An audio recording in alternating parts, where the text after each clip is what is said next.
స్వర్గద్వారాలు తెరిచే రోజులే ధనుర్మాస పరమ పుణ్య పావన రోజులని చెప్పుకోవచ్చు.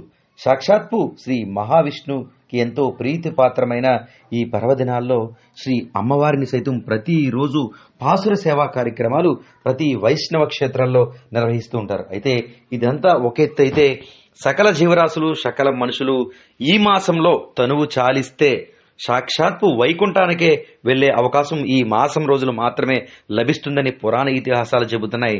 అర్చక స్వాములు సైతం కాకినాడ జిల్లాకు సంబంధించి పాత బజార్ వెంకటేశ్వర స్వామి ఆలయ అర్చకులు తెలియచేశారు. ఎంతో పుణ్యం చేసుకుంటే తప్ప ఇలాంటి పరమ పవన పుణ్య రోజుల్లో తనువు చాలించరని, అది మనుషులు కావచ్చు, సకల జీవరాశులు కావచ్చు, నిత్యం మన కోసం కాకుండా ఇతరులు బాగుండాలని, ప్రజలు బాగుండాలని సకల జీవరాశులకి ఆహారం పెట్టేవాడు.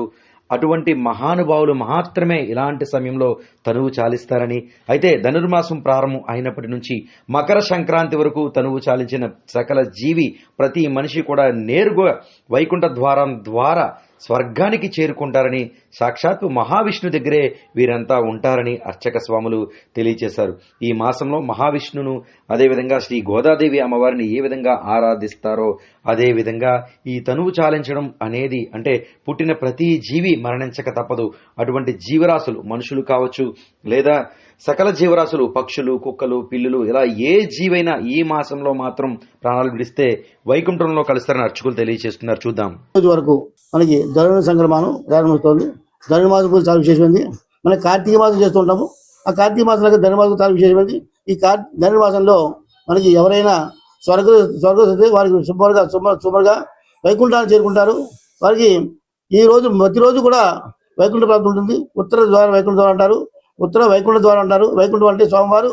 ఈ 30 రోజులు కూడా సోమవారం సభ తీర్చుకుని వచ్చే జీవులందరూ కూడా వాటికి అనేక మోక్షం కలిగించాలని చెప్పి ఆయన స్వయంగా ఉండి వాళ్ళని మోక్షగలుగుతున్నారు. వారు ఎటువంటి పాపాలు చేసినా, ఎటువంటి ఏ కార్యక్రమాలు చేసినా ప్రతిదీ కూడా చాలా విశేషంగా ఉంటుంది. కానీ ప్రతిరోజు కూడా ఈ ధనుర్మాస నెలలు కూడా సోమవారికి అనేక శుభకార్యాలు చేసుకోవచ్చు, అనేకటువంటి కార్యక్రమాలు జరిపించుకోవచ్చును.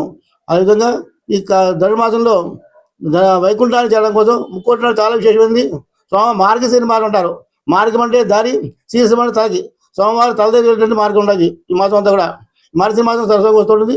ఈ నెలలు కూడా ధనుర్మాసం చాలా విశేషంగా పూజలు చేసుకోవచ్చు, దాన ధర్మాలు చేసుకోవచ్చు, అనేక శుభకార్యాలు దేవాలయం దర్శించుకుని మోక్షాన్ని పొందండి. జై శ్రీమన్నారాయణ. ఈ ధనుర్మాసంలో ఇంకో విశేషం ఉంది. ఈ నెలలు కూడా ఎవరి మోక్షాన్ని పొందినా, ఎవరి స్వర్గస్థులైనా, ఎవరు ప్రాణం విడిచినా సరే చిన్నగా వైకుంఠాన్ని చేరుకుంటారు. సోమవారం చరణాల దగ్గరికి వెళ్తారు.